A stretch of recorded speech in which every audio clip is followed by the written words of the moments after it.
thing, you want to get 3 nice even cups of flour. I use cups to properly measure baking ingredients. You're supposed to measure it by ounces or by weight. I use 3 cups, so this to make like 2 12-inch pizzas or a 24-inch pizza. But then I just kind of cave out the middle there so that the water has a place to go. I use the same measuring cup for my water because I don't really care, you know, it's all going in the same place. Goes, and then, whoa, shit. Okay, and then I take my salt, open my fingernails. Then I just put around a tablespoon, which is like when you cup your hand like that, it's like about that much, if you can see that. Then I just, you know, kind of sprinkle that in there. You're gonna mix it and knead it a lot, so the salt's gonna mix in.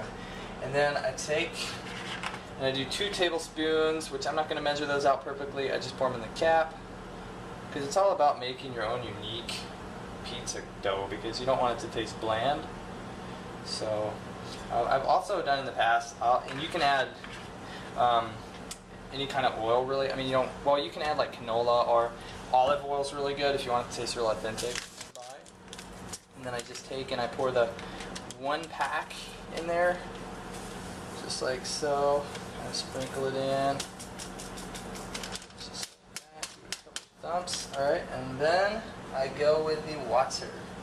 And I put it right in the middle. Sometimes it'll go over. And then I use a spoon at first. I like to get it kind of mixed up with a spoon.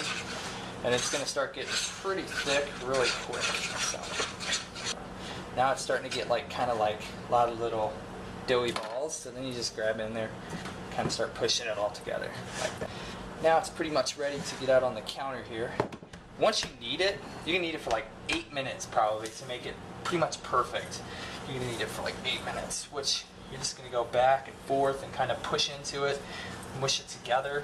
I'm going to go ahead and show you how to shape this pizza. You can see that it's got some small little cracks in it and stuff, and that's because this one went in the fridge.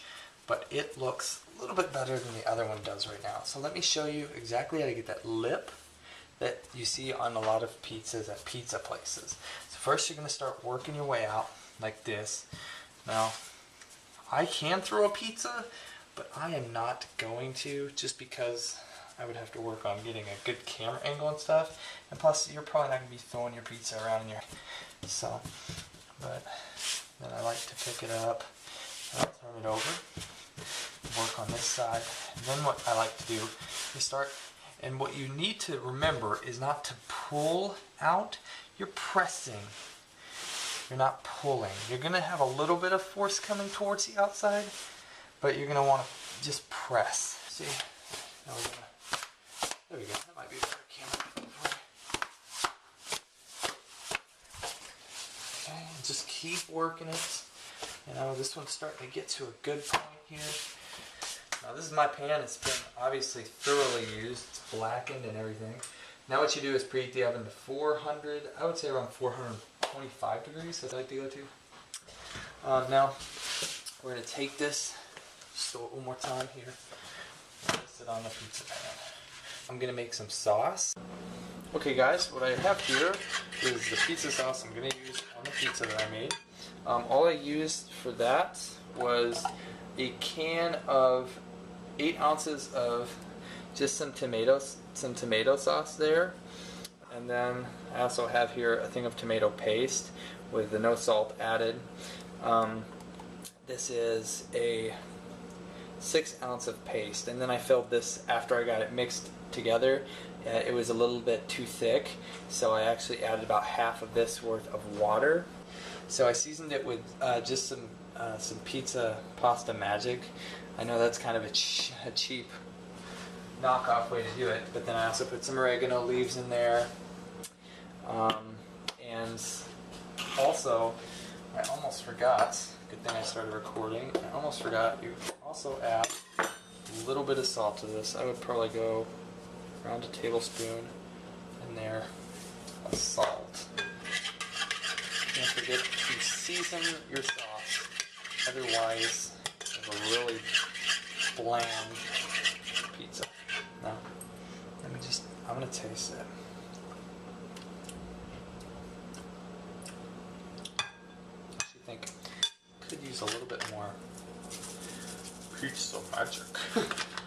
Now, how you get the sauce on there properly, and this is a big problem for some people, put it right on the middle. You just dab it on in the middle. That looks like it's a lot of sauce, but it's not. And I'll show you exactly how to spread it out, which is where most people run into a big problem. First, what you do is you put a slight amount of pressure, and you just start, you want to circle out, circle outwards. And it might not be perfect the first time you go over it. And your pizza might not be perfect the first time you make it all together, but so you just bring it out to the sides, and I'm about a centimeter of crust here because that's the amount of crust I like. One thing you want to make sure of is not to overload the middle here with sauce, because when you pick up a pizza, you pick it up from right here. So you're going to make sure you don't overload the middle with sauce. Okay? So now, next I'm going to show you how to put cheese on the pizza. The way I like to do it, and how I was taught, is to come around the edges first, because the edges are very important. You don't want a bunch of sauce showing, because that shows that it isn't very professional. Plus, you're just going to be tasting a lot of sauce once you get to the middle. So just go around the edge, and wrap the cheese there first, and then lightly sprinkle cheese over the middle. Personally, I like cheese, but I'm not a huge fan of cheese. The next ingredient we are going to put on the pizza is, and don't get scared when I do this because the pizza ultimately will turn out wonderful, but the next ingredient is broccoli. A little bit of broccoli. That's what it says on the bag. And you want to start by placing your ingredients on the outside of the pizza, just small pieces of broccoli, because you don't want to bite into some huge piece of broccoli. Now, like I said, this pizza is not some health freak pizza, so stop getting scared and don't flip the channel. Sometimes the crust can be the best part. What I like to do is I like to take and get some butter, and I use a spoon this time, but what I'll do is I'll use the butter. I know what you're thinking. Oh, butter, God. So, you know, we got the healthy broccoli there on the inside, and I'll just put some butter on the outside here. My hand. Get some Parmesan cheese going around the edges too, because that's going to make it really good. So I got some Parmesan cheese here. I'm going to work my way around the edges on the crust, all the way around, yet again. Like I said, this is going to be a unique pizza. It's not going to be a pizza that you see every day. You might have seen it before. Then what I'll do, go a little oregano all the way around the edge. Okay guys, the next ingredient is not one of those ingredients like I've been using. It is not a healthy ingredient, but it is delicious. So next we have French fries, and these are slightly cooked French fries, not fully cooked because the pizza still has to cook in the oven. So we've got this pizza pretty well covered with French fries. It's coming along pretty good. We only have, how many? 2 more ingredients, and this pizza is going to be mind-blowing. It's going to be delicious. So I'm really getting excited to eat it. Okay, the final ingredient I'm going to be putting on the pizza is, I bet you can't guess. I bet you can't guess. You probably can't guess if you know me. But what I have is some bacon. Okay. Now, here's the bacon I'm going to be using. I'm using pre-cooked bacon. I would use cooked bacon, but then I would have to extend this video a lot. And nobody wants that. You just want to see the pizza in the end. I know you guys. You just want to eat the pizza. Now, what I'm going to cut this with is a pizza cutter because I have it. And it makes it pretty quick. So I will cut through, I'll press down pretty hard, and I'll cut through about 3/4 inch slices.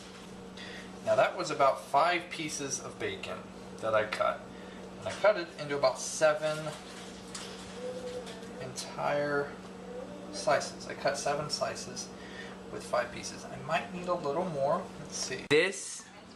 Okay, after all our hard work, this is the pizza that we came up with right here. And the reason it looks dark on the top, like I burnt the cheese, is remember that's cheddar cheese. So it looks pretty delicious. I would say, look at the crust. It looks really nice. There's a little mess in the crust, but that's fine. You're gonna have that. And this here looks and smells really great. So I hope you guys liked my tutorial on how to make a pizza, and I hope you make this pizza because this pizza is one of my favorites, especially dipped in sour cream. So you guys have a good night, and thanks for watching my video on how to make a pizza. Bye.